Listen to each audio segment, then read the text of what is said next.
अकोल्यातील प्रभाग क्रमांक 12 मध्ये एक भावनिक आणि लोकशाहीचा अर्थ सांगणारा प्रसंग पाहायला मिळाला। अपक्ष उमेदवार शैलेश ओंकार तायडे यांच्या वडिलांचे निधन झाल्यानंतर प्रचार रॅली रद्द झाली।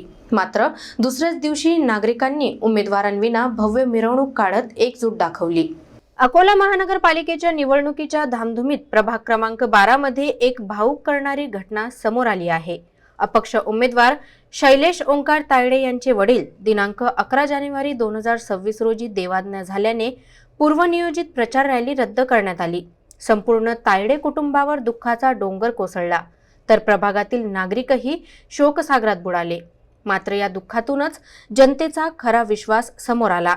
दुसऱ्याच दिवशी शैलेश तायडे उपस्थित नसतानाही परिसरातील नागरिकांनी एकत्र येत भव्य प्रचार मिरवणूक काढली। विशेष म्हणजे या मिरवणुकीसाठी कोणतेही पैसे वाटप झाले नाही। संपूर्ण खर्च नागरिकांनी स्वतः केला। जिथे इतर ठिकाणी मिरवणुकीसाठी पैसे देऊन गर्दी जमवली जाते, तिथे प्रभाग क्रमांक 12 मध्ये लोकांच्या प्रेमाने आणि निष्ठेने ही मिरवणूक निघाली। हा प्रकार म्हणजे केवळ निवडणूक प्रचार नव्हे, तर माणुसकी, नातेसंबंध आणि लोकशाहीवरील विश्वासाचे जिवंत उदाहरण ठरले आहे।